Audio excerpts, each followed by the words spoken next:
표면에 있는 이슈를 한 걸음 더 들어가서 분석해드리겠습니다. 투데이 인사이트고요. 오늘은 하이투자증권 강북 WM센터 이영훈 이사 함께하겠습니다. 안녕하세요. 안녕하십니까? 안녕하세요. 스타일이 훨씬 더 영해지셨어요. 세련되셨어요. 아, 감사합니다. 안경도 좀 바꾸신 것 같고. 네, 안경은 잃어버려가지고. 아, 그러세요? 네네. 아, 술 마시고 잃어버린 건 아니고요. 아, 예. 주머니에 아니, 넣어놨는데 네. 없어져가지고. 훨씬 예, 저도 안경을 좀 바꿀까요? 예, 영해 보이십니다. 충분히 어리십니다. 일단 뭐 시장 얘기를 좀 해보려면 전체적인 마켓에 대한 얘기인데 최근에 이제 미국의 고용이 워낙 잘 나오다 보니까 긴축 얘기가 좀 이제 둔화되나 하다가 갑자기 딱 올라왔어요. 물론 뭐 예전만큼의 부담감이 높아진 건 아니지만 그래도 미국의 긴축 공포가 여전히 살아있죠. 뭐 3월 그리고 5월 경우에 따라서는 지금 최종금리 6% 얘기하는 하우스도 월가에서 나오고 있는데 어떤 의견을 갖고 계신지 좀 궁금합니다. 일단 저는 지난 이제 FOMC에서 파월 의장이 성명서상으로는 좀 다소 매파적인 발언을 하긴 거는 맞는데 네. 이제 굳이 그 양반이 디스인플레이션이라는 단어를 수차례 반복해가면서 했다는 것 자체가 시장에서는 나름대로는 좀 중립적인 시각을 좀 보여주려고 했던 거 아니냐는 네. 생각을 하고 있고 또 이번에 이제 발표가 됐던 그 고용 발표치 자체가 파월 의장이 모르고 지났던 것 같지는 않아요. 또 기자회견할 때도 이거에 대해서 물어봤을 때도 역시 은근슬쩍 넘어가면서 이제 말씀을 하셨는데 예. 종합적으로 보면은 이거는 올해만 있었던 게 아니라 작년에도 또 이런 일이 있었습니다, 실제로. 작년 연초에도 네네. 서프라이즈가 나오긴 했었어요. 이게 지금 뭔가 좀 뭐 계절 조정이라든지 또 이제 그 인구 센서스에 있던 맞아요. 이슈라든지 이런 것들 때문이라고 하는데 예. 사실 이게 지금 계속해서 이렇게 나온다는 거에 대해서 충격을 받는 것보다는 결국에는 그 직전에 발표됐었던 1월 ADP 그 비농업 고용 지수 같은 경우는 오히려 예상치를 훨씬 하회했었거든요. 그리고 지난주에 발표가 났었던 고용 비용 지수 같은 경우도 예상치를 좀 하회하면서 실제로 임금의 어떤 상승률이라든지 인상되는 고용에 있어서 들어가는 비용이 많이 이제 하향되기 시작하고 있다. 이런 것들을 전체 놓고 본다고 그러면 이제 3월은 25bp 인상이 거의 기정사실화돼 있다라고 보고 있고 5월까지 가느냐 또 그 뒤에 가느냐의 이슈가 있다 그러면 결국은 5월까지는 앞으로 몇 번에 더 검증할 시간이 있기 때문에 오히려 그걸 보고 검증하는 것이 현실적이지 않겠느냐라는 생각을 하고 있고요. 그런 맥락에서 파월 의장이 그날 얘기했던 것 중에 하나가 고용이 강해도 물가가 안정되는 길이 있다라는 얘기를 또 했었습니다. 이 부분은 결국은 지금 그 CPI 지수 자체 이거 역시 마찬가지로 계속해서 상반기 중에는 기고 효과 때문에라도 계속해가지고 하향 안정될 가능성이 높다라는 걸 알고 있기 때문에 저는 개인적으로는 그런 걸 종합해서 봤을 때는 뭐 아직까지는 그거에 대해서 겁먹을 상황은 아니다. 그리고 추가 인상에 대한 부분에 대해서는 저는 좀 제한적이라고 보는 거는 예. 개인적으로는 지난번에도 말씀드렸지만 3월이 저는 마지막으로 여전히 생각은 하고 있지만 네. 이게 5월에 한 번 더 한다 할지라도 그 이상 올라가기는 쉽지 않다라고 생각을 하는 게 작년 10월 달에 되짚어 보시면은 영국이 한번 그 파운드와 폭락하면서 충격이 있었고요. 네. 또 일본 엔화가 폭락을 하면서 그 엔화가 150엔을 터치하니까 일본에서 즉각 반응이 나왔던 게 미국 국채를 갖다 시장에다 내다 팔면서 예. 미국 국채 시장에 또 문제가 좀 살짝 발생이 됐었거든요. 그래서 11월 초에 그 옐런 재무장관이 그 미국 시중은행에다가 국채 바이백에 대해서 타진을 했었던 적도 있었기 때문에 이런 걸 종합해서 본다 그러면은 지수는 뭐 3월이냐 5월이냐 이걸 떠나가지고 일단 예. 올라가는 거는 금리에 대한 부분은 거의 이제 반영을 임계치까지 와 있다. 네. 저는 이렇게 보고 있습니다. 알겠습니다. 골드만삭스에서 이런 얘기를 했더라고요. 한국 연말까지 2,800까지 간다. 저랑 갈 수 같네요. 있을까요? 그러니까. 저는 이제 작년 말부터 이제 계속 말씀드렸던 게 상고, 중저, 하고를 말씀을 드렸는데 네. 이제 그 하고에 대한 부분이 저도 연말 지수는 2,800에서 2,900까지는 갈 수도 있다. 저는 역시 저도 그렇게 그러니까 생각하고 사실 있습니다. 작년 말에 저희들이 컨센서스 얘기하면서 그때 2,600이 다 맥스라서 둘 중 하나다. 2,000을 깨고 내려가거나 2,600 이상으로 가거나 그래도 다행히 최근의 분위기는 2,600 이상으로 가는 네. 그런 분위기인 것 같습니다. 자, 2,800, 900까지 기대를 해보도록 하겠습니다. 그리고 최근 이런 상승장을 이끌어주는 게 아무래도 AI 섹터죠. 네네. 올 초부터 AI 관련주들이 폭등하고 있습니다. 그런데 한편으로는 이거 좀 너무 거품이 낀 거 아니야라는 우려도 함께 제기가 되고 있습니다. 어떻게 바라보시나요?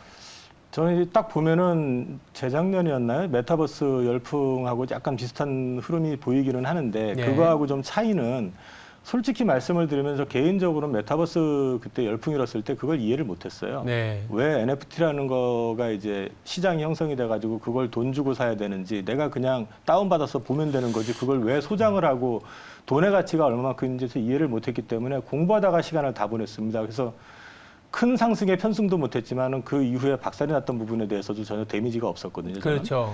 근데 이제 이번 같은 경우는 조금 경우가 다를 수 있다라고 생각하는 게 이게 AI 같은 경우는 특히 챗GPT 같은 경우는 이번에 보여준 게 미국 변호사 시험도 통과를 하고 예. 그다음에 걔네들이 보여주는 어떤 퍼포먼스 자체가 기존의 그 포탈 검색이나 이거를 좀 훨씬 능가하는 그 무언가가 있다라는 거 이미 검색을 해보시고 사용해 보신 분들의 어떤 반응을 보면은 결국에는 지금 구글 자체가 당황도 했고 당혹스러우니까 좀 섣불리 지금 맞습니다. 경쟁 제품 내놓다가 폭망했었잖아요 어저께. 이제 이런 것들이 결국에는 이제 그 포탈 내에서의 이제 마이크로소프트의 위상을 되찾는 그런 계기가 될 수도 있고 구글은 뺏기지 않아야 되는 상황이기 때문에 이거는 결국 실제 실현될 가능성이 높다라고 저는 보고 있고요. 그다음에 이제 알리바바 역시 여기 참전을 지금 네. 했죠. 발표를 했고요. 그다음에 우리나라에서도 뭐 네이버, 카카오, 뭐 SK텔레콤이나 KT 전부 다 지금 이거 개발하겠다고 지금 얘기를 하고 있는데 결국에는 이게 개발한 업체 중에서 넘버원은 분명히 시장을 장악하고 돈을 벌겠지만 나머지는 그렇게 데미지를 또 이제 돈 버는 그런 구조는 아니잖아요. 그래서 이제 이거와 관련해 가지고는 이 시장에서 실제 수혜를 볼 수 있는 게 뭐냐. 개인적으로는 여기서도 역시 저는 반도체라고 보고 있거든요. 그래서 이제 반도체 쪽이라든지 그다음에 그 개발과 관련해 가지고 중소형사들 같은 경우는 사실 전 이름을 잘 모르기 때문에 네, 그렇죠. 그런 쪽은 좀 이제 나름 찾아보셔 가지고 대응해 보시는 영역도 괜찮을 것 같고요. 이건 영향 실제로 줄 거라고 생각합니다, 저는.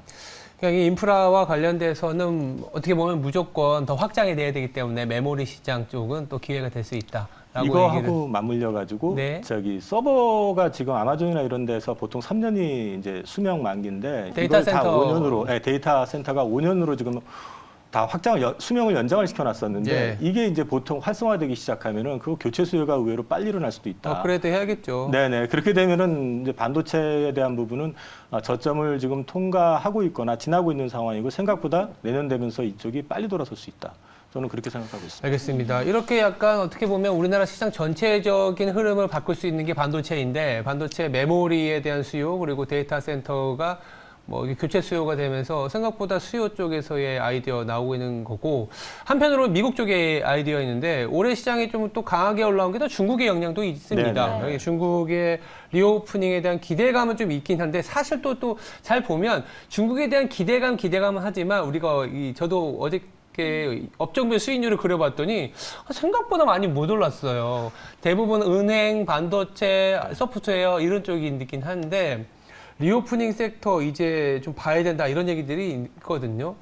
어떻게 보세요? 이쪽도 지금은 다시 좀 선순환의 그 어떤 훈풍이 올 수 있을까요? 그러니까 이 중국 리오프닝 쪽 섹터 내에서 이제 업종들을 훑어보면은 약간 믹싱되어 있는 것들도 좀 많거든요. 이제 믹싱이 되어 있다는 거는 예를 들어서 엔터테인먼트 업종 같은 경우도 중국이 이제 리오프닝이 어떤 수혜가 될 수는 있는데 사실 지금 오르는 건 그것 때문에 오르는 건 아니잖아요. 뭐 SM이라든지 뭐 여러 가지 이슈들이 있어서 네. 오르는 건데 이게 이제 같이 맞물려 있는 부분이 좀 있고요.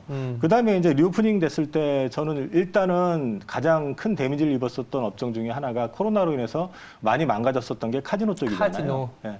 카지노 쪽 같은 경우는 뭐 일본하고 이제 그 정상적으로 지금 이제 비행기 왔다 갔다 하고 비자 무비자 이제 입국이 가능해지면서 보시면은 한 단계 올라온 건 사실이거든요. 예. 근데 이제 이게 중국 쪽으로 완전히 개방이 된다 그러면 사실 중국을 겨냥해 가지고 만들어 놓은 카지노 업체 같은 경우는 충분히 수혜가 될 수 있다라고 생각이 되고 대신에 저는 이제 항공주 같은 경우는 그 저가 항공주들이 밑에서 많이 올라오기는 했는데 네. 이제 제가 과거 데이터를 보니까 예. 밸류에이션 상으로 봤을 때는 사실 진에어 정도가 여전히 조금 메리트는 있어요. 과거 네. 영업이익 기준으로 봤을 때는. 예. 근데 그 외에 이제 저가 항공 같은 경우는 사실은 조금 퀘스천이거든요. 그래서 이제 항공주가 뭐 급등할 것이다 이런 개념보다는 그쪽은 좀 그런 식으로 저는 이제 보고 있고. 그 다음에 이제 그 면세점은 뭐 수혜는 보긴 하겠지만 그게 그렇게 핫할 것 같다는 느낌은 들지는 않고요. 네. 이제 리오프닝 됐을 때 과거에 이제 우리나라에서 명품 취급하는 하지는 않는데 중국에서는 보따리상들이 와가지고 명동 그 백화점 앞을 장악해가지고 쫙 훑어갔던 것 중에 하나가 필라 쪽이었었거든요. 네. 그 실제로 이제 그 아쿠시네트 그것도 있고 네. 그다음에 이제 중국에 이렇게 라이센스 아웃해가지고 거기서 실제 판매되는 것도 잘 팔리고 있는 것들도 있기 때문에 휠라 같은 경우는 한번 보셔도 괜찮을 것 같고요. 아, 휠라. 휠라 그리고 카지노 아까 말씀을 주셔서 네. 갖고 약간 이제 뭐 저희도 뭐 어제였나요? 어제였어요. 어제도 카지노 관련된 얘기를 하면서 이 미국도 그렇고 일본 사람들도 그렇고 최근에 이 예전에 쓰는 것보다 한 사람이 와도 더 많이 쓴대요. 이 드랍액이 네네네. 뭐 더 많이 증가한다. 우리나라도 그러면 카지노 내에서도 내국인 전용보다는 뭐 GKL이나 뭐 파라다이스 이런 쪽으로 조금 더 포커싱을 하고 있는 부분이겠죠. 네, 저는 뭐 그쪽하고 그다음에 이제 롯데관광개발. 롯데관광개발이 있네요. 재무 구조는 그렇게 굉장히 열악해져 있잖아요. 맞아요. 열악해져 있는데 그쪽이 사실은 중국인들을 겨냥을 해서 만든 거기도 하고 그다음에 이제 제가 작년 11월 달 자료였었던 걸로 기억하는데 그 드랍액 기준으로 봤을 때 제주도가 그 당시에 드랍액이 600억이 채 안 됐었는데 그중에 500억 이상이 롯데에서 나왔거든요. 경쟁사들이 거의 지금 다 많이 이제 약해진 상황이기 때문에 어젠가 이제 제주도지사가 중국 대사 만나기도 했고 그다음에 이제 그 대통령님 주관하는 그 회의에 참석을 해가지고 제주도라도 열어달라 이런 네. 부탁을 했는데 열리게 되면 그쪽은 좀 수혜가 좀 있지 않을까 네, 싶습니다. 네, 네. 그리고 엔터 같은 경우에는 이슈가 좀 있다 보니까 엔터 쪽은 어떻게 보실까요? 이게 참 복잡한데 맞아요. 이게 이제 리오프닝 때문이냐 아니면 이제 그쵸. 알려져 있는 M&A라든지 다른 이제 실제로 그런 것들 때문이냐에 대한 이제 문제가 있는데 저는 일단 그 M&A를 떠나가지고 리오프닝을 전 세계적으로 하게 된다는 것 자체가 이제 공연 문화가 활성화될 거고 그렇겠죠. 우리나라의 또 드라마 역시도 최근에 보면은 신작들도 이제 서서히 중국으로 들어가는 기미도 좀 보이고 있거든요. 그래서 이런 것들만 좀 유지가 된다고 그러면은 엔터 쪽 전반적인 부분은 좀 훈풍이 좀 불지 않겠느냐. 대신에 이제 M&A 이슈로 가는 것들은 조금 그거하고는 좀 별개로 실적이 좋아지기는 하겠지만 당연히 그 M&A 지금 노이즈가 돼 있는 SM 같은 경우도 최근에 어떤 이슈들만 제대로 거쳐가지고 실제 비용만 제거가 된다면 이익은 더 늘어나는 그런 구조라고 하기는 하는데 그걸로 인해서 오르게 되면 그게 마무리가 되면 또 어떤 반응이 나올지 모르니까 그 외의 주식들 같은 경우는 이렇게 좀 꾸준히 보셔도 괜찮지 않을까 싶습니다. 알겠습니다. 엔터 쪽의 훈풍은 계속해서 이어질 것이다라고 정리해 주셨습니다. 네. 그리고 시장을 V자 반등으로 지금 보고 계시잖아요. 네네. 그렇다면 지금 계속해서 끌고 가지고 있는 이 에로베우라는 테마가 언제까지 갈 거라고 보시는지 그리고 다가올 중저에 대응하기 위해서는 저희는 어떤 전략을 또 펼쳐야 될까요? 사실 에로베우 그거 저도 이제 보기는 했는데 저는 지금 상반기 지금 시장을 지금까지 끌고 왔던 것 중에 한 축은 분명히 IT 쪽의 반도체라고 그렇죠. 지금 네. 보고 있고요. 그다음에 이제 배터리가 최근에 이제 굉장히 상당히 강한 흐름을 보여줬었고 이랬는데 에로베우라는 이런 그런 것들보다는 실제로 지금 움직이는 거 보면은 성장이 계속해가지고 지속이 되고 있는 섹터, 그다음에 바닥을 지나가고 있는 그 섹터 이런 쪽들을 지금 중심으로 해서 계속해서 보시는 게 나을 것 같고 이 흐름은 저는 개인적으로는 지수 상단은 1분기 중에 한 2,600선 근처 일단은 저 상반기 지수 상단은 2,600대 근처 정도 나올 거라고 보고 있는데 그 시점을 저는 빠르면 3월 한 초 정도 아닐까. 그 이후부터는 지수 상의 메리트보다는 좀 이게 늘어지면서 움직일 가능성이 있고 제가 조금 조심스러운 거는 그 리스크라고 하면 할 수 있는 게 이제 사실 3월이냐 5월이냐 이제 실제 금리 인상의 마지막 국면을 이제 보고 있다고 하면 뭐 3월이다 할지라도 그 이후부터는 사실 이제 언제 꺾일 거냐 이제 언제 인하를 할 거냐에 대한 기대감인데 그게 쉽게 되지는 않을 것 같거든요. 지금 분위기상으로는. 그래서 그거에 대한 기대감이 마무리가 되는 국면 하나하고 또 하나가 이제 6월 5일 날이 아마 미국이 만약에 그때까지 부채 한도 협상이 마무리가 되지 않으면은 거의 이제 막다른 골목까지 갈 수 있는 시한이라고 저는 이제 기사를 통해서 봤던 것 같은데. 엑스데이트라고 하죠. 네네. 근데 이제 이 부분이 쉽게 마무리가 될 것 같다는 생각은 솔직히 안 들어요. 노이즈가 있을 것 같아요. 지금 이제 전 세계 어느 나라를 보든 간에 지금 이제 진영 간의 대립이 상당히 격화돼 있잖아요. 그렇죠. 우리나라도 뭐 마찬가지고 미국도 보면 대통령 선거 끝나고 나서 뭐 의사당 막 난입해가지고 난리 칠 정도로 굉장히 좀 이게 양극의 어떤 대립이 심한 상황인데다가 공화당 하원의장이 역대급으로 투표를 해가지고 겨우 된 사람이라서 트럼프의 영향력을 지금 배제할 수 없다라고 보면 트럼프가 지금 이번에 부채 한도 협상에서 세게 나가라고 지금 요구를 하고 있기 때문에 그것도 있고 뭐 네. 얼마 전에 이제 바이든은 절대로 양보 안 한다, 못 줄인다라고 한 것도 있고 물론 협상을 통해서 진행이 될 수 있기는 하겠지만 그게 노이즈가 5월부터는 조금 보이지 않겠느냐. 그래서 저는 5월부터는 좀 조심하자 네. 그런 입장입니다. 5월부터는 좀 투자하시는데 유의하시는 게 좋을 것 같습니다.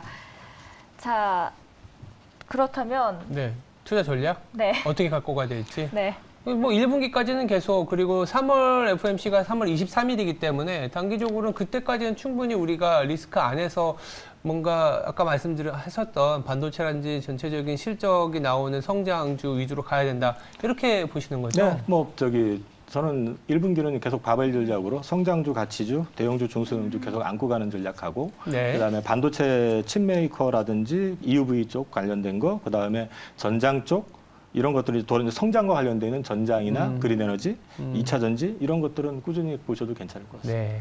혹시 저 안에서 가장 유망하다고 보시는 섹터 있으실까요? 저는 개인적으로 다 사랑하고 있는데 포트에는 기본적으로는 삼성전자는 꼭 담아드리고 있습니다. 그렇죠.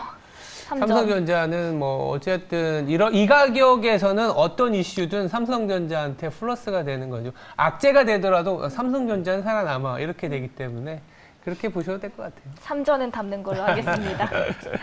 지금까지 하이투자증권 강북 WM센터 이영은 이사와 함께했습니다. 말씀 감사합니다. 감사합니다. 감사합니다.